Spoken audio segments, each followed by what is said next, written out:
Bom dia, tudo bem? A mensagem que Deus colocou para mim hoje, ela diz assim: quando se sentir sozinho, ore, pois não existe melhor companhia que a de Jesus.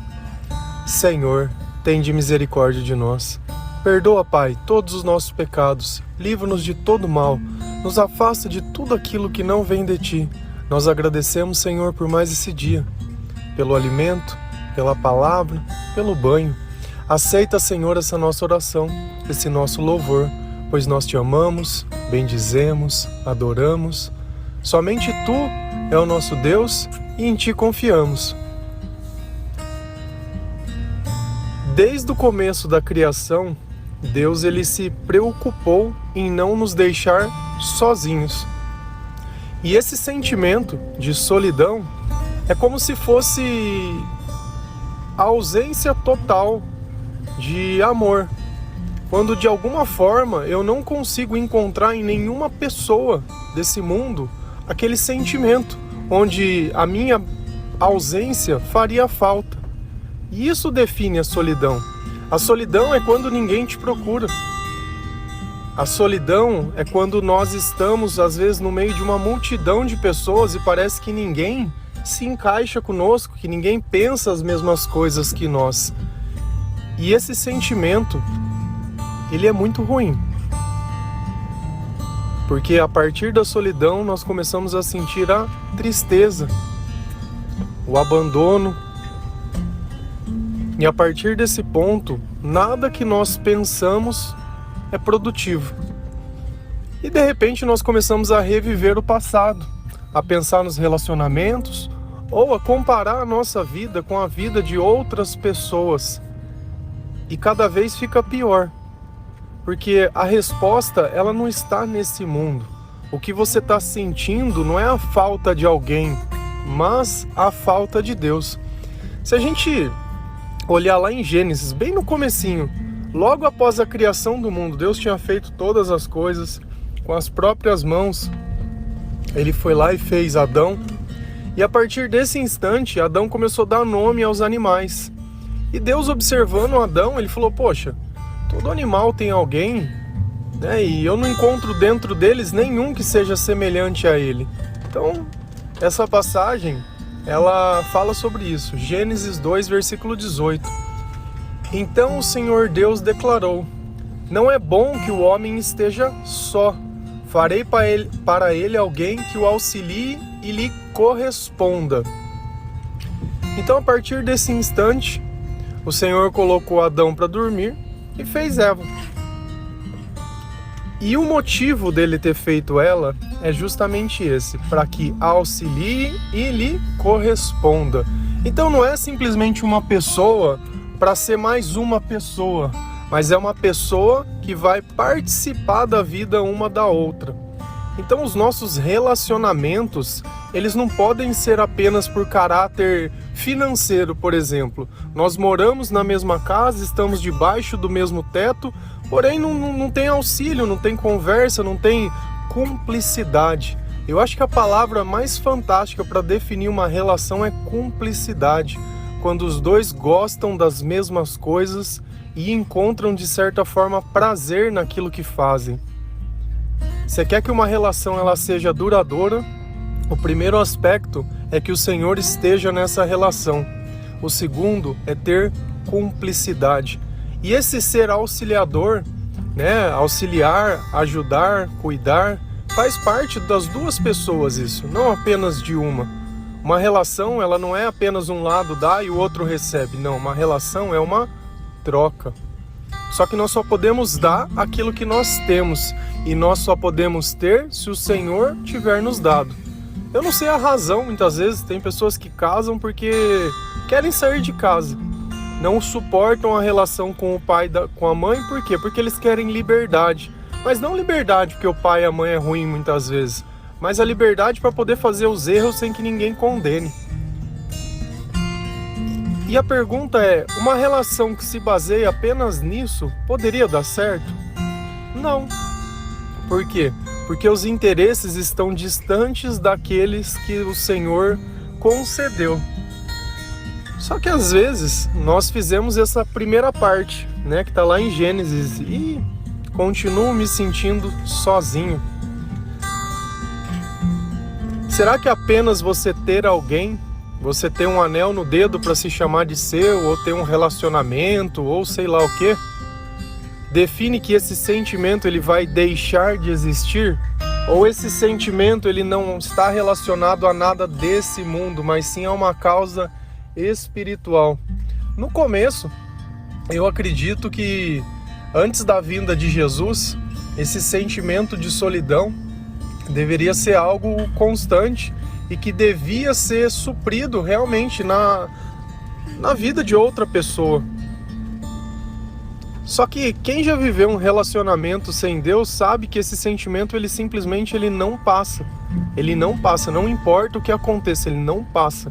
Você pode se distrair com alguns acontecimentos, só que chega um tempo que você para e começa a se questionar, né? Da mesma forma que um filho chega na vida de um casal e modifica toda a rotina, né? A vida de ambos deixa de ser de si para começar a cuidar de uma outra pessoa. Só que chega um ponto que você começa a se questionar sobre tudo isso, e se realmente você quer terminar a sua vida assim. E aí começa aquele sentimento de novo. Tenta se apegar nas coisas que tem, tenta achar motivo nas coisas que não tem, e vive aquele estado de semi-contentamento, como se uma coisa pudesse suprir a falta de outra, e a gente sabe que não pode, porque sempre um dia esse sentimento ele vai bater na nossa porta. E quando Jesus ele veio para a Terra, antes dele partir, ele se importou conosco. Ele olhou esse sentimento de solidão e falou: vocês não vão mais se sentir assim. Eu não acho certo isso. Se a gente ir lá em João 14, versículo 16 e 17, a palavra do Senhor lá diz assim: eu pedirei ao Pai e Ele lhes dará outro auxiliador, o Espírito da verdade, para ficar com vocês para sempre. O mundo não pode receber esse Espírito, porque não o pode ver nem conhecer. Mas vocês o conhecem, porque Ele está com vocês e viverá com vocês. Olha a palavra de novo. Auxiliador. Auxiliador. A gente tem que prestar muita atenção nessa palavra. Por quê? Porque novamente Deus fez a mesma coisa que Ele fez com Adão conosco. Ele olhou para nós e percebeu que nós estávamos precisando de auxílio, de alguém para nos cuidar, de alguém que pudesse nos corresponder. E esse Espírito seria o Espírito da verdade. E esse Espírito estaria conosco para sempre. Então aquele sentimento de solidão, ele já não vai mais existir. Mas aí vem a pergunta: poxa, mas se Cristo disse isso, por que eu sinto? Jesus deixou muito bem claro: o mundo não pode receber esse Espírito, porque não o pode ver nem conhecer. Para que eu possa receber esse Espírito, eu preciso conhecer. E como eu posso ver esse Espírito? Através da fé. Eu só consigo enxergar Jesus através da fé. Quando eu escuto as palavras dele, quando eu sinto a presença dele, os meus olhos não precisam ver. Vamos imaginar uma situação. Você está na minha frente, eu peço para você: olha, fecha os teus olhos. Você fechou os olhos. E eu continuo falando com você. Como é que você sabe que eu estou ali? Ah, porque eu estou ouvindo a sua voz. Ah, tudo bem. Imagina que você continua de olhos fechados e eu toco a sua mão. Como que você sabe que eu estou ali? Porque você me tocou. Ah, mas você não pode me ver, porém você pode me sentir e pode me ouvir. É justamente essa relação que nós temos com Deus, de ouvir e de sentir. Por isso que Deus se define como amor. Amor é o quê? Um sentimento. E aí você pode estar se perguntando: mas como eu escuto Deus? Com os pensamentos. Você não fica pensando o tempo inteiro e muitas vezes em coisas sem sentido? Nós podemos sentir a presença de Deus. Ah, mas como que eu sei que é Deus que está falando comigo? Porque enquanto Deus está falando, enquanto eu estou pensando, eu estou sentindo paz, eu estou sentindo esperança, eu estou sentindo tranquilidade, eu estou sentindo confiança. Eu estou olhando a minha vida para frente, não questionando o passado que ficou para trás. Então eu uso a verdade da minha vida, né? E o que é a verdade da minha vida? É eu reconhecer todos os meus erros. Tem pessoas que não suportam o erro. Ao invés de procurar estar em paz, eles procuram ter a razão. E não importa se precisa mentir, enganar. Não, o importante é ter a razão. Enquanto a culpa estiver no outro, o problema está resolvido. E o Senhor não. O Senhor, Ele nos ensina a admitir a nossa culpa, a pegar a nossa parcela de tudo que aconteceu, a mostrar aquilo que nós poderíamos ter feito e tudo que nós somos falhos, o quanto nós somos ingratos e o quanto Ele nos fez. Então, a partir desse instante, nós começamos a reconhecer que o Senhor, Ele vive conosco. Por quê? Porque nós não sentimos mais sozinhos. Então esse sentimento de solidão, ele tem prazo para passar. Só que só depende de você. Eu não posso orar por você e falar, olha, Senhor, invada a vida dessa pessoa, porque isso é o melhor para ele. Por quê? Porque eu acho. Não, isso é uma conclusão que cada um precisa chegar. A partir do momento que nós percebemos que a nossa vida sem Deus, ela não é nada, nós começamos a dar autoridade e permitir que o Senhor, Ele comece a trabalhar na nossa vida. E diferente de todas as pessoas que nós conhecemos, eu acredito que a partir do momento que alguém faz algo de errado, faz algo que não te agrada ou não corresponde às tuas expectativas, a primeira coisa que a gente faz é abandonar a pessoa. A gente não tenta entender nem nada. Se não fosse assim, não existia o sentimento de raiva, nem de ira e nem de ódio. Quantas vezes a gente escuta a expressão que ficou cego pelo ódio, estava cego de raiva. Então a gente sabe que esse comportamento, ele não vem de nós. Nós queremos sim punir, mas nunca queremos agradecer. Nós queremos sim que tudo se resolva do dia para a noite, mas nós não queremos fazer nada. E é sempre esse comodismo, como se nós não pudéssemos participar das coisas. Como se Cristo tivesse dado uma vida para você simplesmente ficar sentado sendo servido. Sendo que Cristo veio e mostrou o contrário. Ele veio para servir. Maior é aquele que serve, não aquele que é servido. Aquele que serve tem algo para oferecer. Aquele que é servido não tem nada, ele só pode receber. E às vezes a gente pensa no amor, né? E eu sei que muitas pessoas, eu também já fiz isso, que se imaginam que ele faz demais pelas pessoas, mas ninguém faz nada por ele. Como se o amor fosse uma troca. Nós estamos dando aquilo que Deus nos deu. Se eu quiser receber amor, eu peço para Deus, eu não peço para outra pessoa. Se você espera receber amor de outra pessoa, está errado, porque Deus é amor. Então por que você já não pede direto para Deus o amor que você quer, ao invés de ficar mendigando o amor para outras pessoas? Faz sentido? Se Deus é amor e eu quero ser amado, pede para Deus, mas não, fica se humilhando por outra pessoa.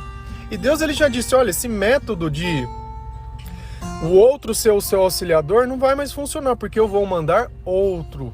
E esse outro é o Espírito Santo. Antes a gente procurava companhia em uma pessoa. Hoje nós procuramos companhia no Senhor. E quando ambos estão com essa companhia, elas formam um casal e formam alguma coisa, senão não se sustenta. Lá em João 14, versículo 17 e 18, a palavra do Senhor lá diz assim: não vou deixá-los abandonados, mas voltarei para ficar com vocês. Daqui a pouco o mundo não me verá mais, mas vocês me verão. E porque eu vivo, vocês também viverão. O mundo só poderia ver Jesus e só viu Jesus enquanto carne. Nós vemos Jesus enquanto Espírito. E ele deixou muito bem claro, nós não seremos mais abandonados. Se você pegar outras traduções da Bíblia, ele vai usar a palavra órfão. Então nós não seremos mais órfãos. E o que é um órfão? É uma pessoa que não tem o pai e não tem a mãe. Então Deus, ele diz, olha, fiquem tranquilos, que eu estarei com vocês. E eu vou voltar. Jesus, ele vai voltar. Só que ele vai voltar no sentido daqueles do mundo possam ver. Nós já vemos ele hoje. E nós já vivemos com ele hoje. E nós sentimos ele hoje. Então, apesar dos meus olhos não veem, o meu coração o sente. E ele faz toda a diferença na minha vida. E é através desse Espírito que nós nos capacitamos a viver uma vida totalmente nova. Então, se você quiser, isso é um convite, se quiser, viver e sentir coisas diferentes, você precisa começar a entregar a sua vida a Jesus. Naquele momento que você se sente muitas vezes oprimido, muitas vezes você se sente frustrado e que você sempre pensou em encontrar alguém para desabafar, faz a experiência de orar. Ao invés de você falar com uma pessoa, você vai conversar com Deus. E essa presença e esse Jesus, ele vai estar lá. Fecha os teus olhos, conversa. Olha, Senhor, sozinho eu não aguento mais. Sozinho eu não sei mais o que fazer. Eu queria sentir um pouco da sua presença, da sua paz. E começa a conversar com Jesus. Eu tenho certeza que ele vai te ouvir, que ele vai te responder, que muitas vezes você vai começar a chorar, porque às vezes o que a gente precisa é chorar mesmo. É limpar, é tirar tudo aquilo de ruim que já está dentro de nós, sobrecarregando. Só que não adianta eu orar também e não buscar a palavra de Deus para que Deus possa me responder, para que eu possa entender a forma que Deus pensa. Quando você começa a trabalhar num lugar novo, você não procura se informar em como é o lugar, onde fica o banheiro, onde toma água, qual é o horário, quando recebe, Tem um conjunto de regras que você precisa saber para você estar em harmonia com aquele lugar. E a palavra de Deus, ela nos situa dentro desse lugar. Olha, Deus ele costuma fazer assim, Deus ele é desse jeito, Deus é assim. E a gente vai entendendo cada vez que nós estamos vivendo e cada vez que nós estamos sentindo. Antes nós reagimos aos nossos sentimentos e na grande parte deles negativo. Quantas vezes a gente não perdeu a paciência com alguma coisa, se descontrolou, se irou, foi lá e fez algo assim que um minuto depois você já se arrependeu e falou, poxa, mas por que eu fiz isso? Eu não sou assim. Porque naquele instante, ao invés de você ter reagido, você devia ter orado. 10 segundos, senhor. 10 segundos. Se você for ver que você for falar alguma coisa que não vai acrescentar em nada, fica quieto. Às vezes é melhor não falar nada do que ficar falando e piorando a situação cada vez. Se uma pessoa ela tá cheia do diabo, você esquece uma coisa, você não vai convencer ela. Por mais que você tenha razão, que você use a palavra de Deus, que você tente explicar, tenta conversar com uma pessoa que ela não quer entender. Vê se você consegue explicar alguma coisa para ela. Não consegue. Então tem coisas que não são diálogos. Nem tudo a gente vai resolver do jeito que você acha. E aí você vai começar a achar, poxa, mas não importa o que você pensa. Se você é de Deus, você pensa de um jeito. Se você é do diabo, você pensa de outro. E não adianta. Um não vai convencer o outro. Se você acha que você vai sentar e evangelizar o diabo, você não vai.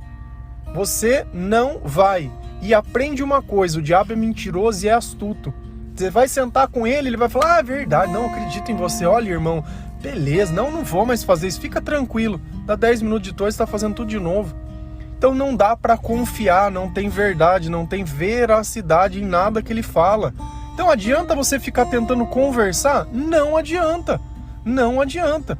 E se você lembrar, as maiores decepções e frustrações da sua vida aconteceram com as pessoas que você desabafa. Por quê? Porque você deu munição pro diabo sambar na tua vida de tudo quanto é jeito. Ao invés de você olhar os teus erros e se arrepender, muitas vezes você pegou conselhos de pessoas que aumentaram a dose ainda daquilo que você fazia. Não, tá certo, amigo, tem que ser assim mesmo, tem que ser ruim. Não, porque fez, tem que fazer mesmo, vamos prejudicá-la, vamos criar perfil falso, vamos... Cara, começa uma maluquice que Jesus, ele simplifica a nossa vida. Ele simplifica, e é assim que nós temos que viver, de forma simples. Porque eu vivo, vocês viverão. E a partir do momento que esses viverão, nós estamos vivendo junto com quem? Com Jesus. Então, o sentimento de solidão, ele precisa de oração para que se resolva. E aí você vai perceber que a partir daquele instante, um melhor amigo vai começar a viver com você. Porque não existe melhor companhia que Jesus. Faça a experiência. Amém? Que Deus abençoe cada um de vocês. Que o Senhor ele possa tocar o seu coração, te dar entendimento, te dar um pouquinho de paz. Que você possa sentir essa presença, se sentir amado, se sentir curado. Esquece esse passado. Aceita. É daqui para frente. Dá espaço para Deus trabalhar na sua vida. Aceita a vontade de Deus, que ela é boa, perfeita e agradável. Se é de um jeito, se é de outro, o importante é que no final vai dar tudo certo. Isso é o que mais importa. Amém? Deus abençoe cada um de vocês. Feliz a nação cujo Deus é o Senhor. Um bom dia.